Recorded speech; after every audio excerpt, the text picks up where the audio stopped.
All right, everybody. We've got another very special guest for you all. Everybody, please welcome to the show, Geoff Mosse. Welcome, Jeff. Hey guys. Thanks for being here. And thanks for dressing up with the blazer. It's always appreciated. Now we have you're the best dressed guy here on the show, so you're making us look like schmucks. That's all right. Well, I do what I can. Okay, appreciate it. Appreciate it. It's your first time on the show, so we're gonna put you through the daunting task of giving us your origin story before we talk about in the Valley of Death today. So, where did getting into comics start for you? And then eventually leading to creating your own.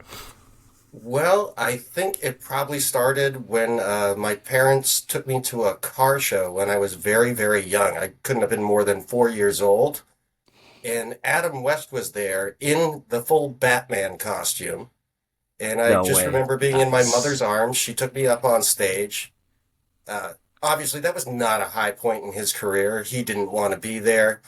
But it was one of those No. things where he saw a little child and he looked me in the eyes and said, "Oh, hello," and signed a picture and handed it to me. And that had to be where it started. Yeah, well, I'm sure that he would rather have been acting on a television show or in a movie or even doing some sort of stage play at the time. But when you get typecast like that, I think you just got to take the gigs that you get. Yeah. Yeah, Yeah, and you gotta it's do what you gotta do. Unfortunately, But he didn't I get mean, his for due me, it's until one of much those later things in I'll life. never forget it. yeah, right. That's something that you'll never forget, and it's like a life changing moment where I Chris and I actually wanted to go see Adam West. I think it was the year he passed away. He was going to make a con appearance, and then he ended up passing away. So we were really upset about that. But you're one of the fortunate ones that got to meet him, so that's kind of crazy. That's awesome. Yeah. Um, I mean, he's had a huge influence on me because I've loved the '60s Batman show, uh, and the comics at the time were just as wacky, I would say. And I think over the years it's progressed. So you saw yourself wanting to tell stories too, eventually. Yeah, I've been told that from very early on, I had very specific requests for when I wanted to sit down and draw a picture or write something, just about like the paper that I wanted, the materials that I wanted to use. So I think it's been sort of a natural progression from there. Huh? And in the Valley of Death is what we're talking about today. Um, Something that's not only a comic but also historical. Um, do you want to talk about that? Like, where did this story come about for you? Well, I'd been doing some contract work and I'd put out another book previously, and I decided Hmm. that I wanted to do something different. And I thought, well, what would I want to really work on and what's going to interest me? And I figured, like, I'll do a war story. Like, uh, not enough good war comics out there right now. And then I was Hmm. kind of narrowing it down, trying to figure out, like, well, okay, there's been a couple wars throughout human history. Which one? My first thought was to Right. do like a D-Day thing because I have a personal connection. Like Tom Hanks played my grandfather in Saving Private Ryan, and the thing Wow. was like, Oh, Okay. you know what? That's a story that's been told pretty well, and I don't know that I'm going to be able to do anything. So then I started thinking about like, well, let's go about 25 years back and do World War One. Nobody does that. So then it was just Yeah. narrowing down like what sort of World War One story did I want to do? And I had a few thoughts about doing something like the Battle of Jutland or Passchendaele. And then I eventually settled on Battle of the Somme because I thought that, especially in the first day, there was enough heart there and just enough human interaction that that was the story that I wanted to tell. And yeah, go ahead, Chris. I was just gonna say I found it interesting right off the bat when when you emailed me and we were discussing the getting you on the show was that you were doing World War One because everybody does World War Two. Like that's the most famous, most quote unquote popular uh, thing to do in fiction. But World War One, I mean, it's obvious why it doesn't have the almost the comic book level bad guy involved. But it's interesting that you chose that war because it's so underserved and media in general. Like we don't see a ton of World War II or World War One stories. So I guess my question there is, did you have a prior history to like an interest in World War One, or was it simply what you just said, which was, hey, what if we did something here, and then you started looking into things? Well, I mean, I'll approach this from sideways, I guess. Like, the thing about World War II is like the lines are more clear cut. There's good and there's bad, and there's not a whole lot of in between. With World War One, just throughout the entire thing, like things are just murkier. Yep. There's a lot of gray area. And I think if you look at the visuals of World War One, like it's more appealing to draw. Like if you think about like all the gas masks, the trench warfare, and it was one of those things where I just when I was going through, like I know I didn't want to do any of the frontiers battles that started off the war when they were still trying to figure out like how all this automated machinery and machine guns were going to affect everything. And I mean, the French were still dressed up in those gaudy Napoleon era costumes that they called uniforms. And it's not Yeah. until like within the Valley of Death, which is set in 1916, where everything is just ascended into a meat grinder. The battles just go on and on and on. That had never really happened before. And it was one of those things where it's like, there's definitely something interesting here, and I think that there are tales worth telling. And the one that I got Mhm. on, like I said, that was the one where I found it had the most heart and the most where I could connect to it. And there's quite a bit of reference, so I spent a good 6 to 8 months just doing all the research. Yeah, and I personally just not even personally, it's just a fact, but World War One is such an inflection point for the world because a lot of the things you said, but also like it's old school war tactics with kind of new school technology, and also the fact that everyone's involved, and there's all these things that happen that really changed life, and it doesn't get enough credit historically for in the mainstream historical for what happened there, because even down to there is no World War II without World War One, not just because World War II is called World War II, but because the events that happened. It's a very interesting time period that just doesn't get enough spotlight. Yeah, you're right, and I Um, think yeah, eons from now, uh, like our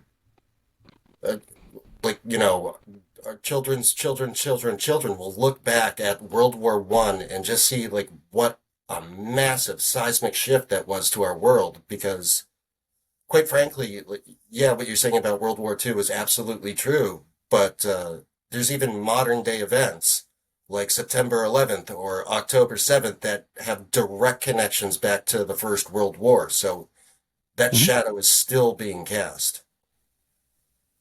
yeah, Definitely. yeah, it's interesting. And some of the art we've seen and like the pages and the book that we've gotten to see. I think it's the way the way you draw, and it's almost like is it watercolor style, the way you're almost like painting the characters with the sketching, or it That would almost have looks been like that. even Can you more talk about that? difficult. I actually just did Yeah. ink, and Okay. I try to change up my style with every book that I do a little bit, just to Hmm. push myself, keep it interesting for me. So I Yep. used a couple different tones, and about halfway through the book, I was probably banging my head against my desk, being like, "Why did I make this so hard for myself?" But I think in the end, Yeah. like the results are really good looking, and Oh yeah. I stand by it. It might have driven me almost crazy, but yeah, like I I got a think. bunch of the pages here right in front of me. So Oh great. this is a Oh drawing yeah. of the cover that I did. Yep. That's Oh, that's amazing. awesome. Yeah, all hand drawn. There might be Wow. a couple digital corrections here and there, but I've got all the original pages all done in ink. Wow. Did you Yeah. also do the lettering for the book? No, I didn't. My collaborator is a great guy. I mean, boy, he's fantastic at what he does. Patrick Hernandez. Okay. And we hooked up maybe a couple of years ago to work on a book, and I just realized that that was the guy that I wanted to collaborate with on major projects because he just gets what I'm going for. Like Yeah, I we have asked. Oh, fantastic discussions, we work really well together, and he is just my go-to guy because I think he's just fantastic at what he does. I can't give enough praise to Patrick. Yeah. definitely. And I asked because there's sequences in the book that I was noticing when I was going through it that are almost mundane moments of people just hanging out or like whatever, but they're doing so in the trench. And then the gunfire's happening in the background, and the way the sound effects are set up is around the panels to signify like these guys are trying to like just hang out, but in the background is war, is insane like craziness going on, and I love Yeah, that that hand lettering I that actually did, and I effect. made it part of the panels because when I was doing the research and during the 7 days that the Germans are being shelled by the British, they're deep in their bunkers underground, and it was described as like a constant sound of ocean waves crashing on a beach, the sound of the shells. Wow. That's crazy. And it just never stopped. That's Yeah, insane. No, for seven Uh, days they kept yeah, it going. and back to the art. Yeah, that's, I mean, to even imagine how that, like, and like you said, the lines are so blurred then too that, writing about World War I versus World War II, you could tell a more complex story, or kind of flesh out some more complex characters, so you follow a group of set characters in the story, right? Do you want to talk about that at all? Yeah, sure. I'd love to, because the characters are actually really important because these are all people that actually Hmm. existed. I'd say Oh, a okay. good 90% of the dialogue is all from their writings and remembrances. Oh, wow. Okay, that's amazing. And I mean, they were actually there. They fought on the front lines. I felt like the best way to accomplish what I wanted to set out to do was not change much of the dialogue and let them really tell their story. Yeah, that's amazing. and I guess this is a good point because we've kind of dove into the book a little bit, but we didn't do the what is the book about. Like, there's a moment in history that you're discussing in this series, so or this comic. So why don't you let everybody know what that is before we dive even deeper into it? All right. Well, I mean, the First World War starts in Sarajevo in 1914. Um, and from there, like, it's just all this nationalization that happens. So it's like dominoes falling. One side enters, like, it starts with the Russians coming in to save their Serbian brethren, or Slavic brethren, actually. And Germany doesn't like that, so then they jump in. France had just fought a war with Germany about, I don't know, 70, 75 years previous, so they had some bad blood towards the Germans. And this just kickstarts all over Europe and Africa, like this massive war that nobody can comprehend. So by the time that we get to 1916, where the book is set, every battle is just a meat grinder. Nobody's making any progress in the war. And the Battle of the Somme was intended to be the summer offensive that was going to finally push back Germany and give the Allies a victory. Because the other thing is that, and the French were being bled white at a place called Verdun, which was designed to just be a meat grinder and kill as many Frenchmen as possible. So by the time that the British get going, get into France, get everything set up, what happens on like a Saturday, July 1st, is the first day of the Battle of the Somme, and it becomes a disaster for everybody. And in that one day, the British had over 60,000 casualties. So I think I Dang. answered the question. Yeah, for Yeah, sure. yeah. Yeah. Uh, that's just insane. Another thing I noticed about the art as I was going through the book was, I mean, you have an awesome style, like almost a realistic style, the way you draw everything. But your tanks and your just any kind of like a machine was almost photorealistic. Now you did it. Is that like something that you take a lot of pride in, or is something that you really enjoy doing? Is like vehicles, tanks, things like that? Well, it was one of those things like the Battle of the Somme is actually the first time that there's aerial and tank warfare. So they're doing that to try and break the stalemate. The plane battles and the tank battles actually don't come in until much later. So what you're seeing are like all the gunning rigs, all the heavy artillery. And that was all just part of the research because there are pictures, there's a little bit of film from the Battle of the Somme. So I just devoured it all and tried to represent it as best as I could within this graphic novel. And I accuracy think you did a counts. fantastic job. Yeah, Well, I yeah, for had a sure. So teacher. as yeah, I had a teacher. His name was Tom Lyle. He was a fantastic artist. He worked on Spider-Man at Marvel and did Robin at DC. And when he was taking out the class for doing some life drawing, I remember one of the things he pointed out was looking at the ridges on a manhole cover. And he says, like, these are important things that you need to include in the work that you do. Because if you mess something up and somebody catches it, it kind of ruins your entire book. You like details do count. yeah, that's interesting too. Yeah. Especially something as like you think as mundane as a manhole cover, but people will be like, "Yeah, that doesn't look like it. That doesn't look, it doesn't have the texture, the ridges there." People notice that stuff. Yeah, that's crazy. Oh, absolutely. And I Um, mean, yeah, smart people, people that Yeah. are smarter than I, are going to be looking at this. And if I've messed up, they're going to be able to pick it apart. So, like, the yep, book has to hold up under scrutiny, especially because it is an actual historical event with real people hmm and real things that happened.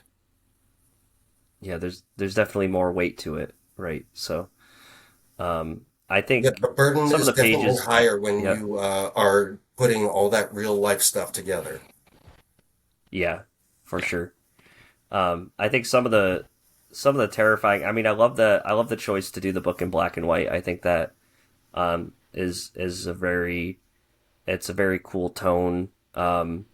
I think it adds something to the art for sure by leaving out the colors, but also like seeing the scenes where they're like just running straight into bullets and things like that, and people are getting shot. It's just like absolute terror. And I something about having that in black and white just makes it like I don't know if it makes it more real or just more dreadful or something, but it's pretty crazy to see that.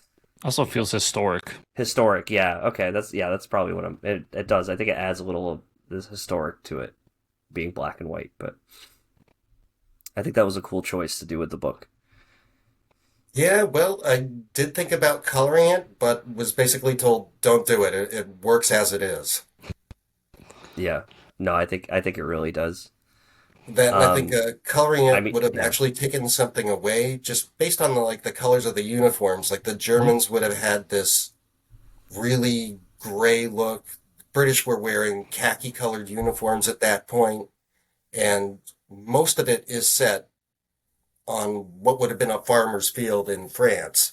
So it would have been just like a lot of earth tones coming together, and I wouldn't have gotten the contrast that I wanted, because I like to work as an expressionist when I do my work, and I really Mhm. rely on light and shadow.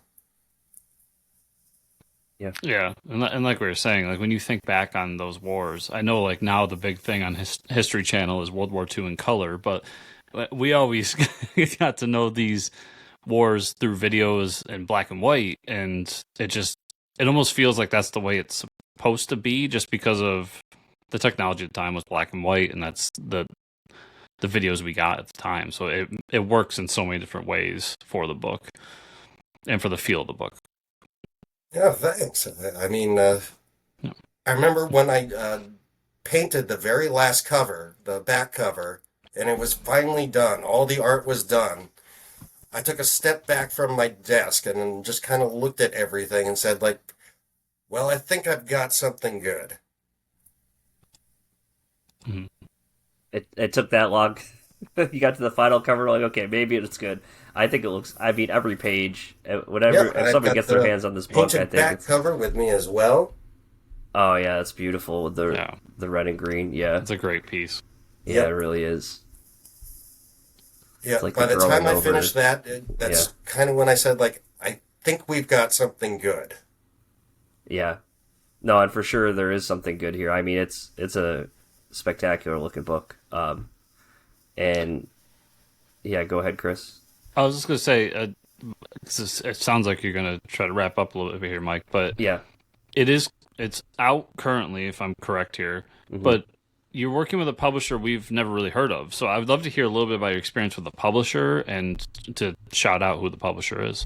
Yeah, that'd be great. Well, I guess this ties into like when I wrapped up the book, and after Patrick and I had gone through and done all the production and the letterings and everything, I decided that we had something and I wanted to test the water. So I started sending out some cold submissions, just randomly picking like a bunch of publishers and sending something out. And I figured like this might be a fool's errand. Chances are like nobody's going to respond, but if I can get some sort of response from somebody, I'll know if something is happening. So I spent a day doing the research, picking out which publishers would be a good fit in my mind. And I kid you not, within a day, I got two replies from two different publishers.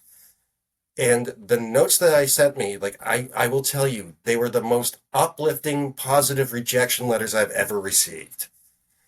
Oh no.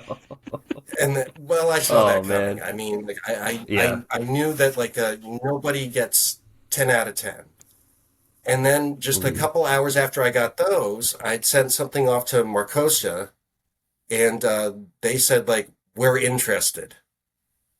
And from there, we just started forming a relationship and talking about how everything would look and what needed to get done. So I guess the lesson here is like if you've really got a strong piece of work and you're willing to take the chance, like send it out, see what kind of reaction you get. That's awesome. Yeah, the work speaks for itself. That's that's pretty cool. And so, um, the book is up on Marcosia's website right now, but it is available through a lot of different avenues, right? Like people can go and order the book in almost in any space where they purchase books today. I'd say it's on Amazon, Barnes and Noble. They can go right to their Marcosia website, right? Oh, Would be the best way. absolutely. And in the UK, it's available at Waterstones. I believe it's at Foyles. And I think the best Yep. way to Yep. go out and get it is go to your local comic shop. Like support your local retailer. Like Yep. help small businesses. Hmm. Ask for it by name in the Valley of Death and have them order it. Because we've actually been getting a Yep. lot of support from a lot of different shops, like Zenith That's great. Comics in Massachusetts, Cemetery Pulp, which I believe is in Elko, Nevada. If I think I'm right about that, not Okay. 100% sure. And Page 45, Ace Comics, all based out of England. Like we've been getting some really good support from these local shops. So I would encourage you, That's like, great. I know not everybody can make the trip to a local comic shop. Some people, like, it's just like time, distance, travel. I understand if you got to go through Amazon or Barnes and Nobles. I get it. But definitely think about supporting your local economy and small businesses. Go to your local comic shop. Yeah. Agreed. Yeah. I couldn't say it better myself, and like you said, if there's people going to their local comic shop looking for any type of war comic, there aren't a lot on the shelves, like you said. So if this is something that interests you, this there isn't a lot of this out there right now. There's It's especially about Jeff World War and One. Garth Ennis. That's it. Yeah, it's you and Garth Ennis, the only two I know writing war comics right now. But yeah, I think it's something special here, and if our listeners and viewers want to follow you, Jeff, and all the stuff you're doing, where do you want to send them on social media? Find me on Instagram. That's the best possible place. Okay, great. What's your tag or your handle on Instagram? It's just my name. So everybody out there, as always, I will have all that in the show notes down below. So you'll have the link to Mercosia's website where you can find all the pre-orders spots. I'll even throw in the comic book locator so you can find the local comic book shop near you where you can order it as well. And also Jeff's social media handles. So, Jeff, thanks so much for stopping by, man, chatting with us for a bit. It's been a pleasure. Yeah, Oh, thank thanks. you guys so much for having me and for supporting the book. I can't tell you how much I appreciate it. Yeah, of course. No, something like this. Yeah, of course. It's not hard to promote. It's not hard to give our blessing on it because I think it's awesome. Definitely.